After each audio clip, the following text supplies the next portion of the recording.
यो दृश्य मुगुका 25 वर्षीय युवा गणेश नेपालीले हिजो आफ्नै शरीरमा पेट्रोल छरेर आत्मदाह गरेर उपचारको क्रममा वीर हस्पिटलमा उहाँको मृत्यु भइसके पछाडिको दृश्य हो। यति बेला मुगुका स्थानीयवासीहरूले हाम्रो भाइ, हाम्रो दाइ, हाम्रो छोरा मरेको छ भनेर यसरी यहाँबाट गइरहेको दृश्य तपाईँलाई हामीले देखाइरहेका छौँ। दर्शकगण, यहाँको दृश्य तपाईँलाई हामीले देखाइरहेका छौँ। प्रहरी मोड भेटको अवस्थामा आएको छ।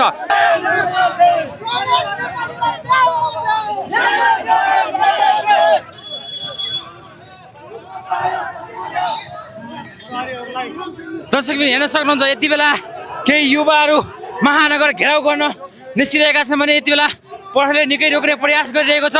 स्थिति तनावग्रस्त भइसकेको छ। माइती घरबाट केही युवाहरू गइरहेको दृश्य तपाईँलाई हामीले देखाइरहेका छौँ।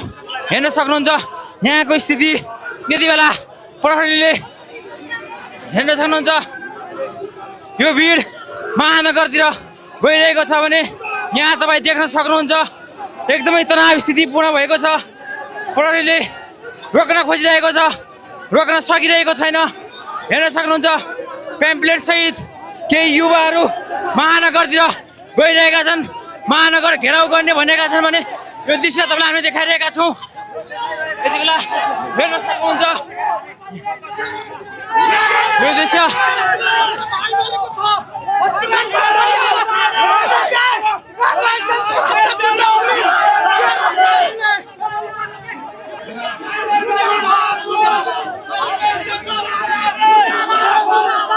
दर्शकबिन माइतीघर मण्डलबाट यो भिड यति बेला महानगरतिर गइरहेको छ। हाम्रो भाइ मरेको छ भन्दै केही युवाहरूले उग्र भइरहेका छन् भने प्रहरीले होइन भने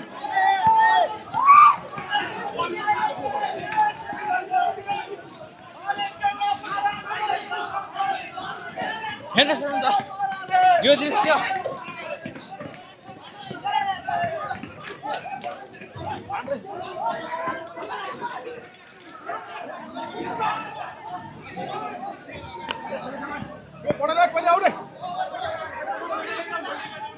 हेर्न सक्नुहुन्छ यो दृश्य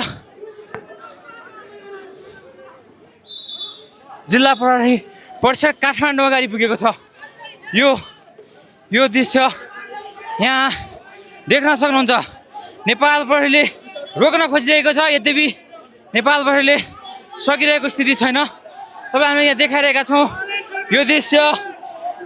मुगुका स्थानीय वासीहरू हाम्रो भाइ मरेको छ भन्दै यति बेला महानगरतिर गरेको दृश्य तपाईँलाई हामीले देखाइरहेका छौँ भने नेपाल प्रहरीले यति बेला रोक्न खोजिरहेको छ, स्थितिलाई साम्य बनाउन खोजेको छ, तर त्यो भने भएको हामीले देखिरहेका छैनौँ।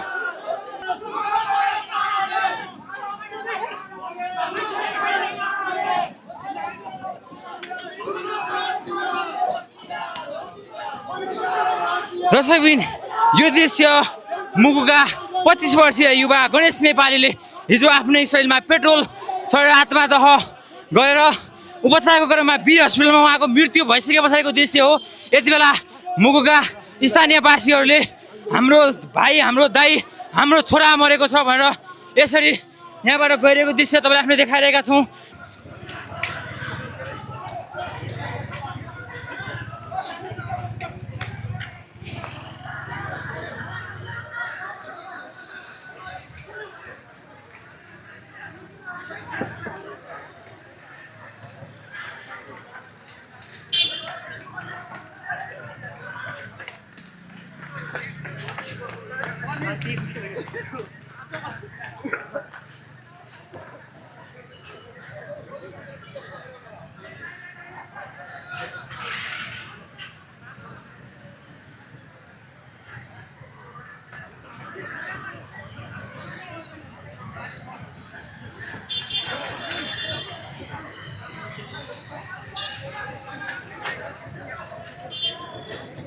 दर्शक हेर्न सक्नुहुन्छ प्रहरीले ब्यारिकेड समेत लगाएको अवस्था छ। यति बेला हिजो मात्रै गणेश नेपालीले आफ्नो शरीरमा पेट्रोल छरेर आत्मदाह गरे पछाडिको यो दृश्य हो। यति बेला नेपाल प्रहरीले भद्रकाली अगाडि निकै ठुलो सुरक्षा व्यवस्था कडा पारेको छ, ब्यारिकेड लगाएको छ। यद्यपि त्यही पनि मुगुका स्थानीयवासीहरू मान्न तयार हुनुहुन्छ। यो ब्यारिकेड तोड्नतिर अगाडि बढेको दृश्य तपाईँलाई हामीले देखाइरहेका छौँ। हेर्न सक्नुहुन्छ यहाँको स्थिति तपाईँलाई हामीले देखाइरहेका छौँ। उनीहरूको माग महानगरपालिकातिर जाने भन्ने छ। यद्यपि प्रहरीले यहीँ रोकिरहेको दृश्य छ तपाईँलाई हामीले देखाइरहेका छौँ। युवाहरू यो ब्यारिकेड तोडेर भए पनि महानगरपालिकातिर जाने प्रयास गर्दै हुनुहुन्छ। यहाँ स्थिति असामान्य बनेको छ। गणेश नेपालले हिजो मात्रै पेट्रोल छोडेर आफूलाई आत्मदाह गरे पछाडि यो दृश्य तपाईँलाई हामीले देखाइरहेका छौँ। यहाँ नेपाल प्रहरी पनि बाक्लो समयमा उपस्थिति भइरहेको छ भने नेपाल प्रहरीले सुरक्षा व्यवस्था डह्रो पार्नको लागि यसरी ब्यारिकेड पनि लगाएको दृश्य अवस्था छ।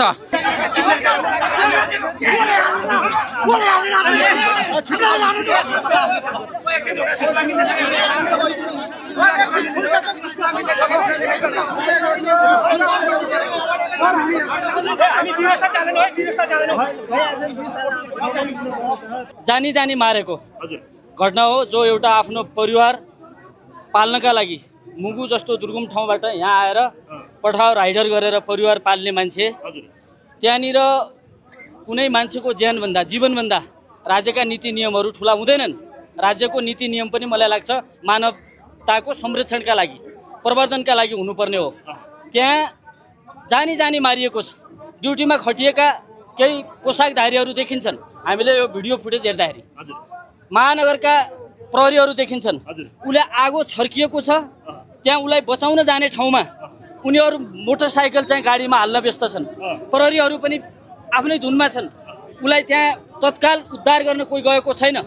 जब आगो लाग्यो ढलिसकेपछि पनि नजिकै वीर हस्पिटल लिनलाई यो सुविधा सम्पन्न ठाउँमा ट्याक्सीहरू छ, एम्बुलेन्सको त्यतिकै पहुँच छ, तर एउटा कैदीलाई घिसारे जस्तो गरेर हस्पिटलमा लगियो। जति छिटो उसको उद्धार हुन्थ्यो, ज्यान बाँच्ने सम्भावना त्यति प्रबल हुन्थ्यो। ढिलो उद्धार काठमाडौँको मुटुमा, प्रशासन केन्द्रको मुटुमा जुन घटना घट्यो, जुन हृदय विदारक घटना घट्यो, यो राज्यले जानी जानी मारेको छ। यो अवस्थामा के भन्न चाहनुहुन्छ त सम्बन्धित निकायलाई? सम्बन्धित निकायलाई पठाउ राइडरहरू जो छन्, जो आतंक छ, जसले आफ्नो रोजीरोटीका लागि पठाउ राइडरको काम गरिरहेका छन्, उनीहरूको त्यो पेसा सुरक्षित हुनु पर्यो। मृतकलाई जो आतंकका विरुद्धमा, जो बेरोजगारीहरूका विरुद्धमा आज उसले चाहिँ आत्मदाह गरेको छ, उसलाई शहीद घोषणा गरियोस्। उसका बालबच्चा र परिवारहरूको जिम्मा राज्यले ल्याओस्। त्यो नलिन्जेलसम्ममा लास उठ्दैन। हजुर, यो अवस्थामा जिम्मेवार निकायहरू जुन महानगर प्रहरी बलले लगायो, कार्यवाहक मेयर सुनिता डङ्गोल हुनुहुन्छ, अब सङ्घीय सरकारको कुरा गर्दाखेरि अहिले नेतृत्वमा बालेन शाह हुनुहुन्छ, उहाँहरूलाई तालुकदार निकायका व्यक्तित्वहरूलाई के भन्न चाहनुहुन्छ? तालुकदार निकायका व्यक्तित्वहरूलाई अलिकति पनि उहाँहरू राज्यको जनताको मतबाट जनप्रतिनिधि चुनिनु भएको हो भने, जनप्रतिनिधि हो भने यो जस्तो अर्को अमानवीयताको उदाहरण के हुन सक्छ? योभन्दा बाँकी म भन्दिनँ। बालेनलाई, सुनिता डङ्गोललाई जनताको प्रतिनिधिले एउटा बेरोजगार गरिबलाई आर्थिक अवस्था, आर्थिक बोझ थाम्न नसकेर आत्मदाह गरेको छ।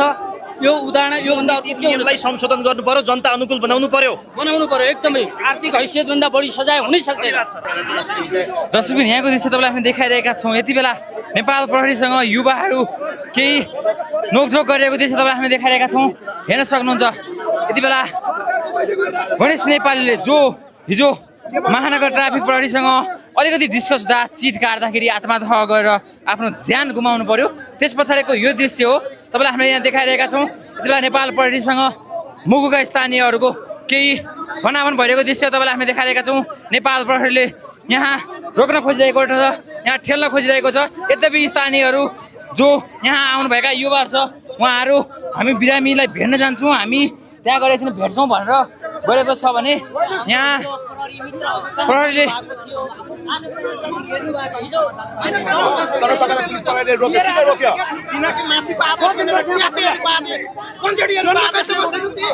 उनीहरूको आदेशमा हामी तयार छैनौँ। हाम्रो आवाज बुलन्द गरेर पाउनुपर्छ। स्वतन्त्र वाक स्वतन्त्रताको चाहिँ वकालत गर्ने, लोकतन्त्रको वकालत गर्ने यी गजडी ट्यापेहरूले हामीले यहाँ बाटोमा रोक्न मिल्छ? भएन त सर।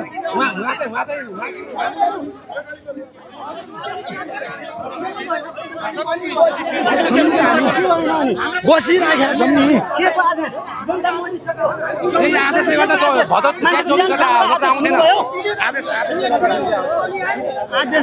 तपाईँ एउटा राष्ट्र सेवक भने तपाईँको पनि छोरा मरेछ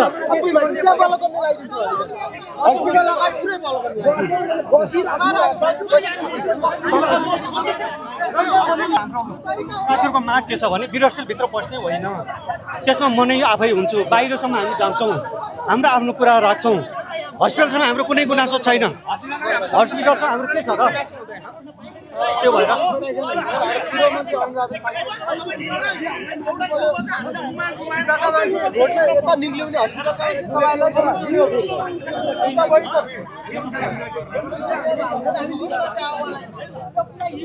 अनावश्यक उत्तेजना गर्ने हामी तोडफोड गर्ने अराजकता गर्ने हाम्रो होइन हामी के हो भने हामीले त्यही कार्यक्रम गरी हैन त्यो त्यहाँबाट कार्यक्रम यहाँ के छ भने त्यहाँ पनि होला कि साथीहरू मान्छे भइसकेपछि हामी त्यहाँ मान्छे हेर्छौँ हामी त्यहाँ तोड्न जाने ओके ल कोर्डिनेसन गर्नु कोर्डिनेसन गर्नु